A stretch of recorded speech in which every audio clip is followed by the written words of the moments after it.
लाज नसन एक आरोपी म्हणून तुमच्या नेत्रासमोर उभा आहे. ही आरोपीच्या पिंजऱ्या गजरला. मग आता तुम्ही मध्ये दात नसून एक राजकर्ता म्हणून तुमच्याशी मी वक्तव्य करेन. नव्हेच त्या आरोपीला पिंजऱ्यात मी सक्षम केलं आहे. आरोपी म्हणून माझ्या प्रत्येक प्रश्नाची समर्पक उत्तर तुला द्यायची. जे काही बोलेन खरं बोलेन असत्य मी केव्हाही बोलणार नाही.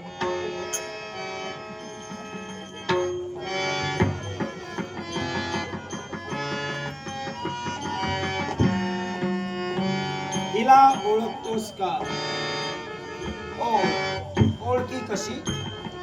तुमची आज्ञा घेऊन मृगाला साथ करावी उदाहरण हेतून अरण्याच्या ठिकाणी पावलं पडली.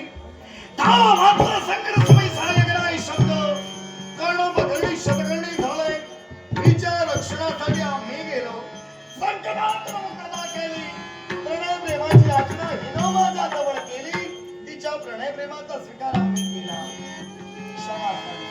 संकटातून मुक्तता तू केलीस. हो, प्रणय प्रेम तिनं केलं, तू नाही. मुळीच नाही. तू तिच्याजवळ प्रेमाची याचना केली नाही. नाही. प्रेम या शब्दाचा अर्थ तरी कळतो का रे तुला? अरे दोन व्यक्ती एकत्रित आल्यानंतर प्रेम घडतं. त्या प्रेमाला एक प्रामाणिकपणासारखा प्राण दडलेला आहे. ज्यानं प्रामाणिकपणानं प्रेम केलं त्याचं प्रेम या विश्वात सार्थकी ठरलं. प्रेम या शब्दातच सारं विश्व सामावलंय. प्रेम हे अंधभांडित. मग मला सांग, का? हिनं तुझ्यावर प्रेम केलं, हा. प्रेमाचा स्वीकार तू केला. होय. दोन व्यक्ती एकत्रित झाल्यानंतर प्रेम घडतं. जिनं कोण अशी या विश्वात प्रियसी जन्माला आली, जिनं आपलं अतोनात प्रेम आपल्या प्रियकराला दिलं, आपल्या जीवन पुष्प त्यांच्या चरणावर वाहिलं, त्याच आपल्या प्रियकरासाठी ती प्रियसी जीव देऊ शकते की जीव घेऊ शकते? युद्धात आणि प्रेमात सर्व काही माप असतं. केलेलं प्रेम यशस्वी पार पडावं म्हणून एखादी व्यक्ती ज्याच्यावर जीवापाड प्रेम करते त्या व्यक्तीसाठी जीव देऊ शकते. होय ना? मग कोण अशी या विश्वात प्रियसी जन्माला आली? हा कुणाल? काय? ज्या प्रियसीनं आपल्या प्रियकरावर अतोनात प्रेम केलं, ती प्रियसी आपल्या प्रियकरावर आरोप करू शकते का? तुझ्यावर धडधडीत आरोप केला. प्रेमाची याचना केलीस, शरीरात सुखाची मागणी केली. हे विश्वास सत्य आहे. तू तिच्याजवळ, तिला तू धनाचा आमिष दाखविला. हे सत्य आहे. सत्य आहे. सत्य आहे. हिनं माझ्यावर धडधडीत आरोप केलाय म्हणे की मी हिला धनाचा अभ्यास दाखविला. क्षमा असावी लहान तोंडी मोठा घास घेतोय. मग जर का मीच अपराधी असेल तर सांगा तुझ्याजवळ काय पुरावा आहे की मी अपराधी आहे. आता मी आजच काही तुझा प्रथम न्याय करत नाही. मी न्याय याच्या अगोदर पासून करतोय म्हटलं. अरे या अफजलपूरची सेवा केली. जनतेचे गाव या माणसानं स्वतःच्या छाताडावर झेलले. पुरा तुला खडविलं. तुला पुरावा हवाय ना? होय. सांग, माझ्या एका प्रश्नाचं उत्तर दे. काय ते? तुला तुझा पुरावा मिळेल ज्यावेळी तुझा जन्म झाला. जन्म झाल्यानंतर काही वर्षांनी तुझ्या बापानं अद्वैतपूरच्या न्यायदेवतेनं आदिमाया आदिशक्तीची प्रार्थना केली. होय. आदिमायेचा याग जीवनाला चरणाला आणला. आई प्रसन्न होऊन दिव्य शस्त्राची प्राप्ती तुझ्या बापाला करून दिली. होय. त्यावेळी आनंदोत्सव या अद्वैतपुरात साजरा केला. होय. त्याच वेळी आनंदाच्या भरात तुझ्या बापानं तुला कोण अशी भेट वस्तू दिली? आनंदाच्या भरात सुवर्ण मुद्रिका मला भेट वस्तू दिली. कुठे दिली?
पोरी माझे संस्कार वयात गेले मुलीचा सहाय्य करता म्हणता तिचा कर्तव्य राजा सुबेदार सांगते सत्य हो या औरसाचे पाहण्याची योग्यता तुमची नाही चुप आजच्या भरल्या दरबारात आता आपण कदो निघड्या छातीने उभा राहिला राजा सुबेदार संपलाय आज निदान करत असताना साऱ्या सर्वस्वाचा विचार करून ही न्याय देवता निर्णय घेते साऱ्या गोष्टींचा पुराव्या दिवशी अपराधी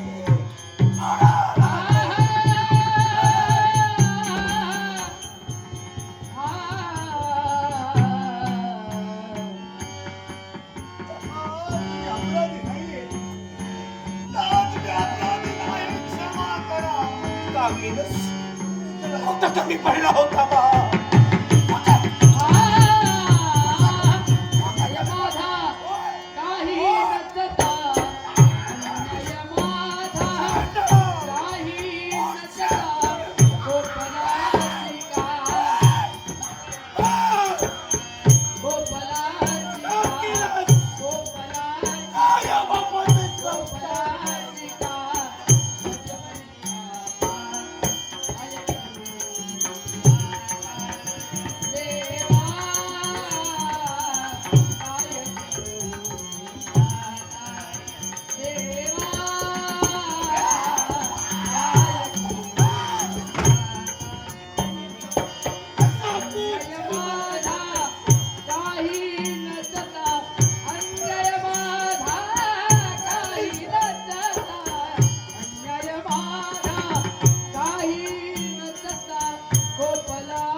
मी तुला शब्द दिलाय अपराधी जर का माझ्या पोटचा गोळा ठरला तरी त्याला शासन घडणार आहे ओट कुणाल ओट आज साऱ्या पुराव्या दिवशी तू अपराधी ठरलायस या माझ्या बोला लागलेला हा कच्चनाचा डाग म्हणजे मूर्तिमंत कुणाल या माझ्या हातपायपूर्ण लागलेली कीड आहेस तू कित्येक माझ्या माय मावट्याचा भगिनींचा संसार आमच्या जीवनावर अवलंबून आहे त्याच माझ्या माय भगिनीच्या संसारात तुझ्यामुळं वाळवंट होऊ नये म्हणून या राज्यासाठी तुझे दरवाजे बंद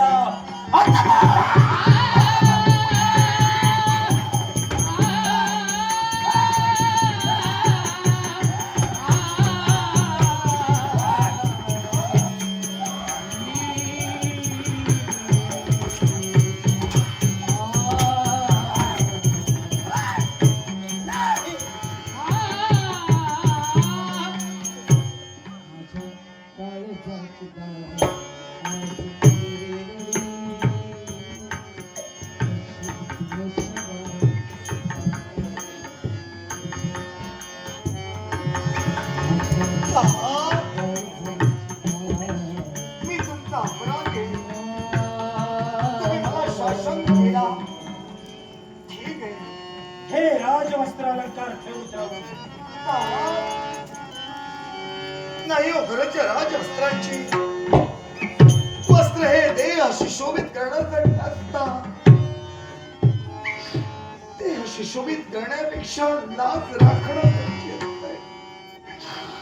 मग एक लाज एका राज्याच्या जादूवर ठीक आहे ठेवतो एक धागा सुखाचा सुंदर धागे दुःखाचे जरतारी हे वस्त्र मानता तुझ्या आयुष्याचे एक धागा सुखाचा सुंदर धागे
वंशाजवळ पाहिला, वंशाचा दिवा म्हणून माझ्याजवळ केला. शिक्षा गालावर चुंबन देण्याचं कार्य तुम्ही केला. तो तुमचा वंशाचा दिवा फुलांवर झाला का? गेलास तरी चालेल, ठीक आहे. फरक पडणार नाही. जर का असं असेल येतोय मी. जा, गरज नाही. जाता जाता मला तुम्हाला काहीतरी सांगायचंय तुमच्या मला जवळ गरज वाटत नाही. मला मागून घ्यायचंय हो. तर तुम्ही केवळ मला शासन केला आहात. दर्या खोऱ्याकडे कंटकात काटे कंबळात करत असताना अथवा अनावस्थेत जगत असताना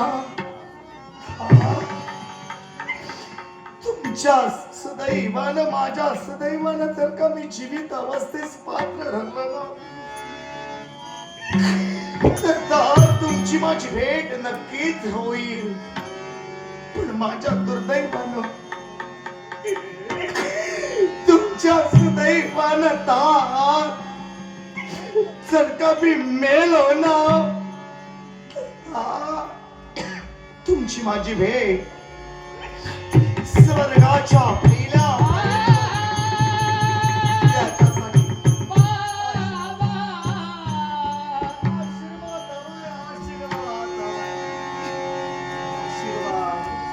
तुझ्या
क्षण अपराध केला त्याला पाठीशी मी तरी कधीच घालू शकत नाही.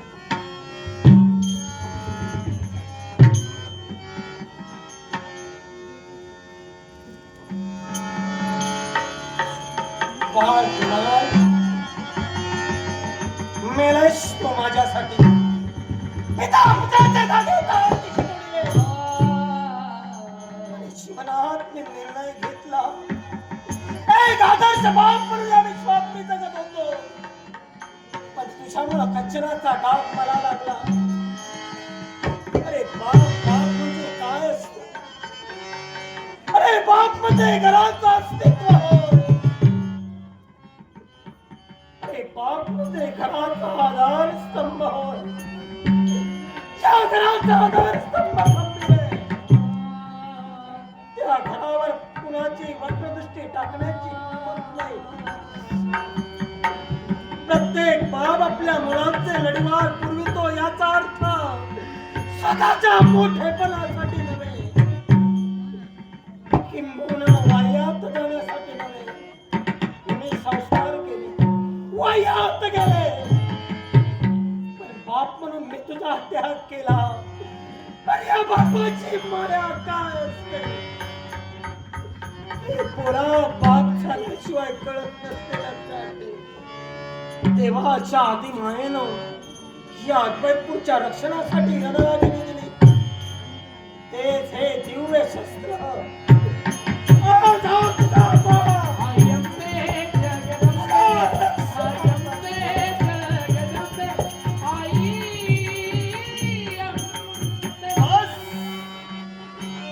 आशीर्वाद रूपानं शस्त्र माझ्याजवळ दिला. पण का जाता जाता माझ्या मुखातून निघणारे शब्द ऐका. सर्पाच्या दातात विषस्त, विश्वाच्या मागेत विषस्त, पण ही स्त्री पूर्ण विषमय बनलेली आहे. ही राजाला लागलेली किडे, राजाला लागलेलं खगराज गाण आहे. हिच्यापासून सावध राहा. तुलाही सांगतोय, ऐक. सर्पाचा पिल्लू लहान म्हणून त्याला दूध पाजू नये. मोठेपणी दंश करायला विसरत नाही. बाबळीचा झाड लहान म्हणून अंगणात लावू नये. मोठेपणी काटे पसरायला विसरत नाही. आणि लक्षात ठेव, शत्रू किती दुबळा असू द्या, त्याला जिवंत सोडू नये. एक ना एक दिवस काटा काढल्याशिवाय राहणार नाही. तात सत्य असत्याची केवळ तंतोतंत पातळी न करता न्याय दिला.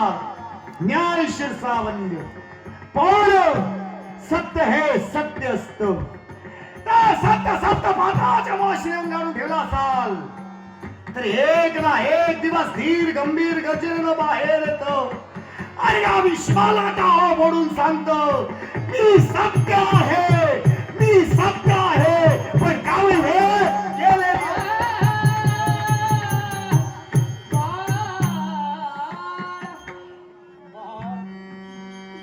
जाता जाता सांगून गेले. पण लक्षात ठेव, निरंजन मातीचं असो अथवा सोन्याचं, याला महत्व नाही रे. ते प्रगणित कितपत होत याला महत्व आहे.